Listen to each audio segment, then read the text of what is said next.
Students, आज की ये वीडियो हम लोग अकाउंटिंग ट्रीटमेंट ऑफ गुडविल को लेकर बात कर रहे हैं।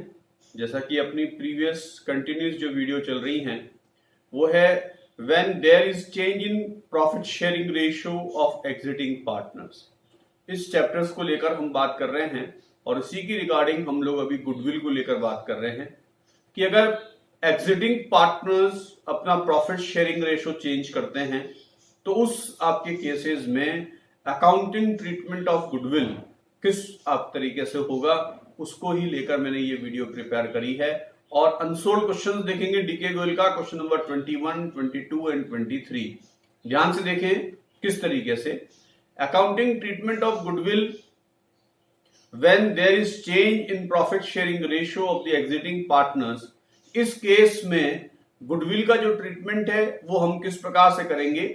सबसे पहले कैलकुलेट किया जाएगा फर्म की गुडविल को, और ये वैल्यूएशन ऑफ गुडविल हम लोग पहले देख चुके हैं। When the partner decide to change their profit sharing ratio then the gaining partner should compensate the sacrificing partners by paying proportionate amount of goodwill in the gaining ratio.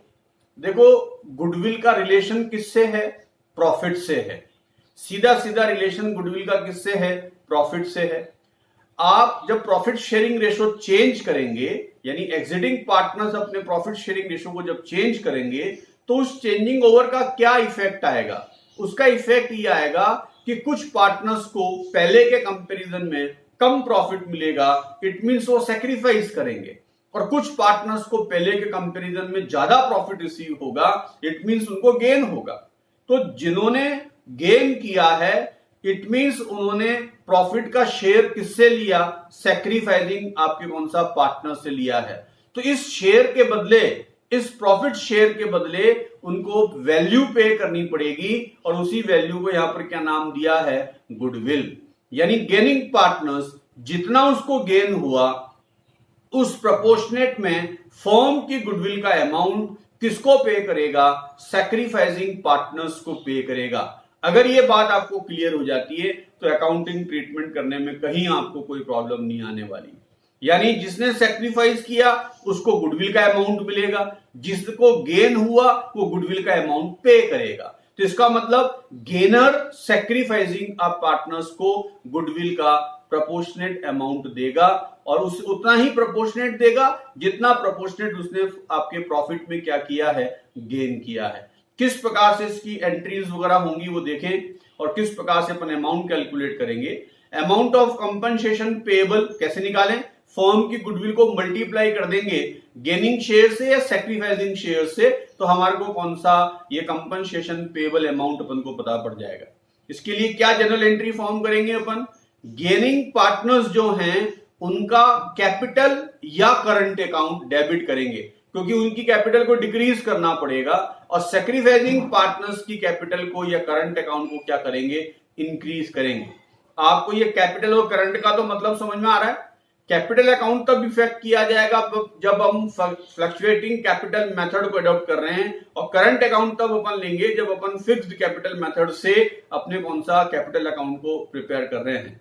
तो ये दोनों में से कौन सा लेना है ये डिपेंड करता है कि क्वेश्चंस में आपने पार्टनर्स कैपिटल अकाउंट कौन से मेथड से बनाया। यदि फ्लक्चुएटिंग से बनाया तो आप क्या लेंगे? Capital account. फिक्स्ड कैपिटल से बनाया तो क्या लेंगे? Current account. अब बात करते हैं गेनिंग पार्टनर्स वैल्यू पे किसको कर रहा है? सैक्रिफाइसिंग पार्टनर्स को। पर ये कैश में पे नहीं कर रहा है, बस इसका एडजस्टमेंट कैपिटल अकाउंट के अंदर कर देंगे कि गेनिंग पार्टनर्स की कैपिटल को उतना रिड्यूस कर देंगे, और सैक्रिफाइसिंग पार्टनर्स की कैपिटल को उतना क्या कर देंगे? इंक्रीज कर देंगे। और ये मैंने जीआर और एसआर लिखा है, इसका मतलब क्या है? Gaining ratio. अगर मान लो गेनिंग पार्टनर एक से ज्यादा है तो वो कौन कितना कंट्रीब्यूट आपके करेगा, तो उसके लिए गेनिंग रेशियो काम में आएगा। सैक्रिफाइसिंग पार्टनर एक से ज्यादा है तो किसने कितना कितना सैक्रिफाइस किया, किसको कितना अमाउंट मिलेगा, तो उस केस में सैक्रिफाइसिंग रेशियो काम में आएगा। तो इसकी जो एडजस्टमेंट एंट्रीज है वो क्या हो गई?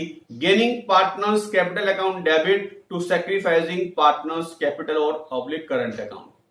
अब मैं यहां पर एक चीज आपको और याद दिलाना चाह रहा हूं, टाइम टू टाइम आपको टॉपिक से रिलेटेड ये चीजें आनी चाहिए। हमने यहां पर गुडविल अकाउंट रेज क्यों नहीं किया? एक क्वेश्चन यहां पर रेज होता है कि आपने यहां पर गुडविल अकाउंट रेज क्यों नहीं किया? वो इसलिए नहीं किया क्योंकि ये परचेज गुडविल नहीं है। बात समझ में आ रही है? ये परचेज गुडविल नहीं है, ये बिजनेस की कौन सी गुडविल है? सेकेंड अल्टरनेट जो गुडविल अपन लोगों ने पढ़ी थी कि जो इंटरनल गुडविल है, जो अंदर ही अंदर क्या होती है, क्रिएट हो जाती है, इंक्रीज हो जाती है, तो ये उस गुडविल का इंपैक्ट है। और उस गुडविल के लिए आपको कहा था कि बिजनेस में कोई भी अकाउंट अपन ओपन नहीं करते हैं, क्योंकि उस गुडविल जो इंक्रीज हुई है उसके लिए आपने कोई वैल्यू पे नहीं करी है, बट उसका अकाउंटिंग एडजस्टमेंट होगा। और ये एडजस्टमेंट अपन ने इसलिए यहां पर किया है, gaining partners to sacrificing partners capital account, और कोई भी गुडविल अकाउंट अपन ने इफेक्ट नहीं किया। अब इसको कुछ प्रैक्टिकल क्वेश्चंस की बेसिस पर मैं आपको करके बताता हूं कि भाई किस प्रकार से अपन करेंगे। सबसे पहले इसमें देखिए अपन क्वेश्चन नंबर कौन सा, 21। क्वेश्चन नंबर 21 में आपको क्या गिवन है? क्वेश्चन नंबर 21 में क्या लिखा है कि A B are the partner sharing profit and loss in the ratio of 3:1। It was decided that with the effect from 1st April 2015, the profit sharing ratio will be 5:3। यानी पहले ratio कितना था, 3:1 का था, और अब रेशो कितना हो गया, 5:3 का। यानी इनका एग्जिटिंग पार्टनर्स अपना प्रॉफिट शेयरिंग रेशो चेंज कर रहे हैं। ये हमारे करंट चैप्टर्स की सिचुएशन क्रिएट हो गई। Goodwill is to be valued at 2 year purchase of the average profit of 3 year profit. यानी गुडविल का वैल्यूएशन करना है आपको, एवरेज प्रॉफिट 3 साल के प्रॉफिट का एवरेज लेना है, उसको 2 ईयर से परचेज करके फर्म की गुडविल कैलकुलेट करनी है। The profit for the year ending 31 March 2013, 14, 15, previous 3 year का आपको प्रॉफिट दे रखा है। पास necessary general entry for treatment of goodwill. अब सबसे पहले आपको यहां पर क्या करना पड़ेगा, एवरेज प्रॉफिट अपन कैलकुलेट करें, और एवरेज प्रॉफिट को कैलकुलेट करने का फॉर्मूला था total of previous year profit upon number of year.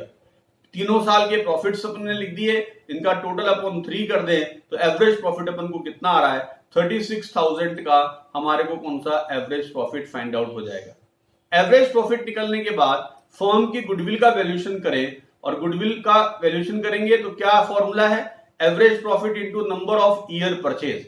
Number of year purchase कितना दे रखा है क्वेश्चंस के अंदर, नंबर ऑफ ईयर परचेज दे रखा है अपन को 2 ईयर परचेज का। तो एवरेज प्रॉफिट 36,000 इंटू 2, यानी फर्म की गुडविल कितनी आ जाएगी, 72,000 की। अब ये गुडविल का वैल्यूएशन करने के बाद एक कैलकुलेशन आपको यहां पर और करनी है, वो ये करनी है कि जो पार्टनर्स ने अपना प्रॉफिट शेयरिंग रेशो चेंज किया है, इससे अपन गेनिंग एंड सैक्रिफाइसिंग शेयर निकालें। तो कैसे निकालेंगे, sacrificing share and gaining share of the partners. Formula क्या है, old ratio minus new ratio. Partners के ओल्ड रेशो में से न्यू रेशो माइनस कर दें। सबसे पहले ए का देखो, ओल्ड रेशो कितना था, 3:1, यानी आपके 3/4। इसका न्यू रेशो कितना है, 5, अब आपके 3 यानी 5/8। तो ए का ओल्ड रेशो है 3/4, माइनस कर दिया 5/8, तो आपका जो रिमेनिंग बचा वो कितना बचा, 4 आपके अपॉन कितना, 32। अब बात आ रही है कि ये सरप्लस में बचा है, ये बात समझ लें आप लोग। यानी ए का ओल्ड रेशो न्यू रेशो के कंपैरिजन में ज्यादा है, और वो डिफरेंस कितना आ रहा है, 4/32। इसका मतलब ए का ओल्ड रेशो न्यू रेशो के कंपैरिजन में ज्यादा है। इसका मतलब ये हुआ कि ए का प्रॉफिट शेयर पहले के कंपैरिजन में डिक्रीज हो गया, यानी ए ने क्या किया है, सैक्रिफाइस किया है, तो ये ए का सैक्रिफाइस शेयर आ गया। अब बी की बात करें कि बी का old ratio 1/4, new ratio 3/8, difference आ रहा है -4/32। और ये माइनस में आने का मतलब ये हो गया कि बी का ओल्ड रेशो न्यू रेशो के कंपैरिजन में कम है। ओल्ड रेशो न्यू रेशो के कंपैरिजन में कम है, यानी इसका न्यू रेशो ज्यादा है, तो इसका मतलब बी को क्या हो रहा है, गेन हो रहा है, प्रॉफिट हो रहा है पहले के कंपैरिजन में, तो ये बी का गेनिंग शेयर है। अब ये गेनिंग एंड सैक्रिफाइसिंग निकालने के बाद गुडविल का जो ट्रीटमेंट है वो क्या है, गेनिंग पार्टनर्स सैक्रिफाइसिंग पार्टनर्स को गुडविल का अमाउंट पे करेगा और इस प्रोपोर्शनेट में करेगा। तो कैसे करेंगे कैलकुलेट, जनरल एंट्री देखो, एंट्री क्या हो जाएगी, गेनिंग पार्टनर्स को तो क्या कर देंगे अपन डेबिट, टू क्या आ जाएगा, एस आपके कौन सा कैपिटल अकाउंट। अब ये 9,000 का अमाउंट कैसे कैलकुलेट किया मैंने, देखो फर्म की गुडविल कितनी कैलकुलेट करी थी अपन ने, 72,000, गेनिंग और सैक्रिफाइसिंग शेयर कितना था, 4/32, उसको मल्टीप्लाई करके कितना निकाल लिया अपन ने, 9,000 रुपीज का अमाउंट निकाल लिया कि अगर ये 9,000 रुपीज बी किसको पे कर देगा, एक हो, उसका एडजस्टमेंट कर देंगे तो इसका मतलब ये इंपैक्ट जो है changing of profit sharing ratio का वो गुडविल के पॉइंट ऑफ व्यू से क्लियर हो जाएगा। तो ये एक एंट्री आपको पास करनी पड़ेगी गुडविल से related, adjustment entry 20 capital to कौन सा एस कैपिटल अकाउंट, कितने रुपए 9000। मैं समझता हूं कि अब इसमें कोई दिक्कत आपको नहीं होनी चाहिए। इसी में नेक्स्ट एक और क्वेश्चन देखते हैं, क्वेश्चन नंबर आपके कौन सा 22। PQR पार्टनर्स हैं, इनका प्रॉफिट शेयरिंग रेशियो क्या है, इक्वल है। They decide that the future of R will be 1/7। नए पार्टनर्स को ये लोग फर्म में एडमिट कर रहे हैं। On the day of the change firm goodwill is valued 42,000। इसी डेट को फर्म की गुडविल का वैल्यूएशन करके आपको क्वेश्चन में गिवन है। Give journal entry arising an account for change in profit sharing ratio, pass necessary general entry for the कौन सा ट्रीटमेंट ऑफ गुड। इस क्वेश्चन में तीनों पार्टनर्स PQR जो कि इक्वल शेयरिंग करते हुए पार्टनर्स थे, उन्होंने ये डिसाइड किया कि R को फ्यूचर में 1/7 मिलेगा। तो P और Q को कितना मिलेगा, तो यहां पर आपको पहले न्यू रेशियो आपको कैलकुलेट करना पड़ेगा, फर्म का न्यू रेशियो। और ये न्यू रेशियो अपन कैसे कैलकुलेट करें, इसको सबसे पहले देखें। न्यू फर्म का हम प्रॉफिट मान लें, total profit of new firm कितने रुपए का, 1 रुपीज का। अगर इसमें से अपन R को उसका शेयर दे दे 1/7, तो रिमेनिंग प्रॉफिट क्या बचेगा, remaining profit after R share of आपके कौन सा 1 - 1/7, तो कितना शेयर बचेगा 6/7। ये रिमेनिंग शेयर है। अब ये रिमेनिंग शेयर किसका है, PNQ का है। बट ये PNQ में किस रेशो में बटेगा, तो इसके बारे में कोई इंफॉर्मेशन क्वेश्चंस में मेंशन नहीं है। तो हम यहां पर एज्यूमशन लेंगे कि जो रिमेनिंग शेयर है वो PNQ में उनके ओल्ड रेशो में बटेगा, जो कि क्या रेशो था उनका, equal. That's why remaining profit distribute among आपके कौन सा PNQ इन ओल्ड रेशो 1:1। तो मैंने 6/7 दोनों में डिस्ट्रीब्यूट कर दिया है। P में डिस्ट्रीब्यूट किया 6/7 का हाफ 6/14, और ऐसे ही Q को भी कितना मिल जाएगा 6/14। तो ये दोनों का क्या आ जाएगा, आपके न्यू रेशो आ जाएगा फर्म के अंदर। R का न्यू रेशो ऑलरेडी कितना था 1/7, तीनों का अपन कौन सा कॉमन एलसीएम कर लें, तो ये कितना प्रॉफिट आ रहा है, न्यू रेशो 3:3:1। तो इस प्रकार से न्यू रेशो अपन को फाइंड आउट करना पड़ेगा और PNQ का। और ये न्यू रेशो जब निकल जाएगा तब अपन कैलकुलेट करेंगे इनका सैक्रिफाइसिंग एंड कौन सा गेनिंग शेयर। और सैक्रिफाइसिंग एंड गेनिंग शेयर का फॉर्मूला क्या था, ओल्ड रेशो माइनस कौन सा न्यू रेशो। तो यानी PQR का ओल्ड रेशो में से माइनस कर दे न्यू रेशो, तो हमको पता पड़ जाएगा कि किसको सैक्रिफाइस करना पड़ा और किसको कौन सा गेन हुआ है। तो सबसे पहले P का देखें, P का ओल्ड रेशो कितना था 1/3, क्योंकि इक्वल रेशो तीनों का इक्वल था, ओल्ड रेशो इक्वल था 1:1:1। तो इसका P का रेशो कितना हो गया ओल्ड 1/3, और आपका न्यू रेशो P का अपन ने कितना निकाला 3 आपके कौन सा 7। तो न्यू रेशो कितना हो गया 3/7। तो इसका डिफरेंस निकालेंगे तो P को तो क्या हुआ है गेन, क्योंकि उसका न्यू रेशो इंक्रीज हो गया, तो P को तो गेन हो गया 2/21 का। ऐसे ही R का निकाला अपन ने 1/3 माइनस 3/7, R का old ratio minus new ratio, तो इसको भी गेन हुआ है कितना 2/21 का। और जो आपके R है इसका आपको अपन देखें तो 1/3 माइनस 1/7, तो रिमेनिंग कितना बचा 4/21। तो R ने यहां पर सैक्रिफाइस किया है, क्योंकि R का ओल्ड रेशो ज्यादा है, न्यू रेशो कम है, तो R ने सैक्रिफाइस किया और यही शेयर किसको मिला PNQ को सिमिलर रेशो में 2/21 2/21। तो इनका गेनिंग रेशो कितना आ गया 1:1। तो ये निकालने के बाद अब अपन आप जनरल एंट्रीज करें तो किस प्रकार से जनरल एंट्रीज, यहां पर गेन किसको हुआ है PNQ को हुआ है। दैट्स व्हाई PNQ अपने गेनिंग रेशो में किसको पे करेंगे, R को आपके कौन सा अमाउंट पे करेंगे। अब बात करें कि इसके अंदर जनरल एंट्रीज क्या होगी, तो इसकी जनरल एंट्री क्या हो जाएगी आपके इसमें P's capital account debit, Q's capital account debit to R capital account. P और Q को तो क्या हुआ है, यहां पर आपके गेन हुआ है, इस कारण से उनके कैपिटल अकाउंट को अपन ने डेबिट कर दिया, यानी डिक्रीज करेंगे, और R का कैपिटल अकाउंट क्या हो जाएगा क्रेडिट करेंगे। इनका अपन ने वो निकाला कैसे, अमाउंट कैसे निकाला अपन ने PNQ का, जो फर्म की गुडविल दे रखी है उसको मल्टीप्लाई कर दिया इनके गेनिंग शेयर से, तो इसकी आपके कौन सा गेनिंग आपका शेयर्स का अमाउंट गुडविल के रूप में कितना देना पड़ेगा, पी को देना पड़ेगा 4000, क्यू को देना पड़ेगा 4000, और ऐसे आर का निकाला है अपन ने 42,000 इंटू 4/21, यानी आर को कितना टोटल अमाउंट गुडविल का रिसीव होगा 8,000 रुपीज। तो ये हमने एक एडजस्टमेंट एंट्री करी है गुडविल की, किस केस में कि जब आपको पी एंड क्यू को प्रॉफिट हो रहा है और आर क्या कर रहा है, सैक्रिफाइस हो रहा है। तो इस प्रकार से आपको क्वेश्चंस को रीड आउट करना है, क्वेश्चन में क्या गिवन है और फिर आंसर की तरफ अपन को चलना है। एक क्वेश्चन मैंने आप लोगों के लिए यहां पर और प्रिपेयर किया है, क्वेश्चन नंबर 23। क्वेश्चन नंबर 23 में आपसे क्या रखा है कि एबीसी आपके पार्टनर्स हैं, इनका ओल्ड रेशो 7:3:2 है। 1 अप्रैल 2015 से इन्होंने प्रॉफिट शेयरिंग रेशो चेंज किया है 8:4:3। गुडविल इज टू बी आपके valued at the average of the कौन सा 3-year profit preceding the date of the changing profit sharing ratio.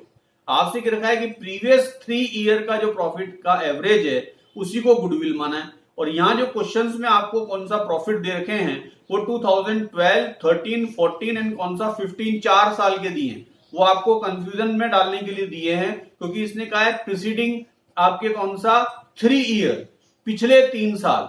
तो पिछले 3 साल कौन से लोगे आप, रिवर्स ऑर्डर में लें 2015, 2014 एंड 2013, ये प्रीसीडिंग ईयर्स हैं। तो इस 3 ईयर्स के प्रॉफिट का ही एवरेज निकालेंगे। तो सबसे पहले अपन ने फाइंड आउट किया एवरेज प्रॉफिट प्रीवियस 3 ईयर का। तो 3 ईयर का अपन ने प्रीवियस 3 ईयर का कौन सा ले लिया 48,000, 60,000 एंड कौन सा 90,000। कौन से ईयर का 2013, 14 एंड 15 का। एवरेज प्रॉफिट कितना आ गया हमारा इसके पास 66,000 रुपीज का एवरेज प्रॉफिट आ गया। एवरेज प्रॉफिट आने के बाद फर्म की गुडविल निकाल लें, जो कि आपको कहा था कि एवरेज प्रॉफिट जो है वही फर्म की क्या है, गुडविल। दैट्स व्हाई फर्म की गुडविल कितनी हो जाएगी 66,000। अब यहां फाइंड आउट करें इनका सैक्रिफाइसिंग एंड कौन सा गेनिंग शेयर, जिसके लिए अपन पता ही है कि क्या रेशो है, ओल्ड रेशो माइनस कौन सा न्यू रेशो। तो आपके ए बी एंड सी का ओल्ड रेशो, ए का कितना है ओल्ड रेशो 7/12, न्यू रेशो कितना है इसका 8/15। आपने रिमेनिंग कितना आ गया 3/60, यानी ए ने सैक्रिफाइस किया है, पॉजिटिव आ रहा है।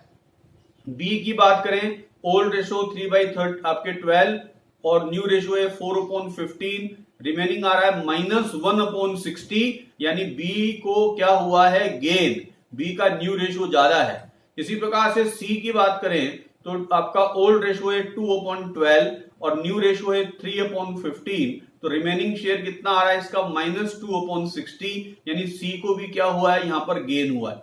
और जो गेनिंग पार्टनर्स हैं वो गुडविल का अमाउंट किसको पे करेंगे, सैक्रिफाइसिंग यानी ए को पे करेंगे और इसी प्रोपोर्शनेट में पे करेंगे।